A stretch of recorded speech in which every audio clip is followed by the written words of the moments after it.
Ya 5 ya. Onka ko nyebu. Onka ko nyebu. Iyi sike Nigeria. No no, iyo sike obodo ka m godo ka se gram.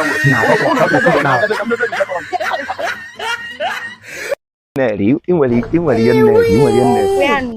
Yes. Jesus is nwa ịtọka in fact. Mma na akpọ gị mgbe ọbụla mgbe ọbụla ndidiri ya mkpọ gị ya akwe ya na-abịa na ya na-etilu m arụ isi achị. What's up? Oh, mma agọzi gị na nke onwe ị na-aghọta nwanne ya na ego gị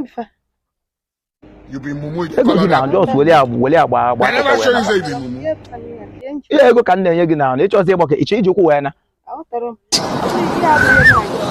You get it? If you don't get it, forget about it. 10,000 ka mna gi kwuru okwu ya. 10,000 ka mna gi kwuru okwu. I don't understand. Ke bụ kana ihe. Na ihe mmele mkpụrụ ịtọ rice ugbole ịtọ ka m na-enye gị 10,000. Gịnị mezie? Maka ife mem na-arụ. Ọ na ọbụla mụ na gị mere enjoy. Ka nwa na ị na-adụ m ihe niile. Ọ na ọbụla mụ na gị mere enjoy. Yeah, enjoyment for the two. Mụ enye gị 10,000.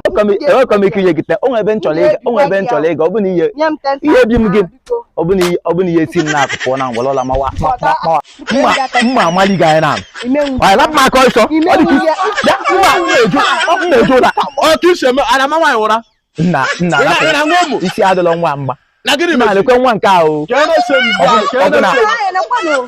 were azụ aka ma wepụ aka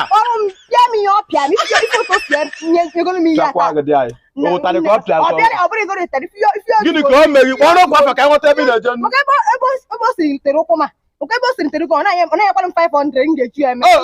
chere godi ka nweta ọ ịbọ gị ka o se gị ihe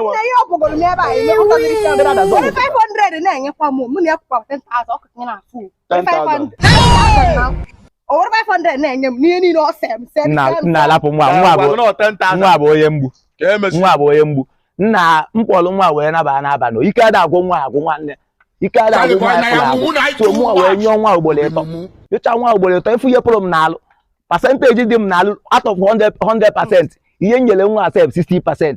so mma ata vegetable na mma ata fruit rie vegetable rie ezigbo nri na ka m gbachikwa ihe pụrụ m n'alụ nwanne nna ahụ okwefu so m na-enyekwa 500 ka o ji gba moto n'ebe ahụ nwa asị na ka m na-enye ya 10,000. imagine ka m na-enye nwaanyị 10,000 n'ihe just ọsọ a night ka m na-enye ya 10,000 atụbalụ nga egwu inye gị 500 already 500 ka m fugoro 5 nwa ka m fugoro 5 amazi m ebe ọ dị sef ọ dị ka ego ahụ efugoro masịkọ ebe m tiri ya 5 ihe ya nke a ka onye bụ gị nke a ka onye bụ gị n'ihe isi ike Nigeria na nwere ihe osiri ike n'obodo a ka m godo nke a ga-esechara nwụrụ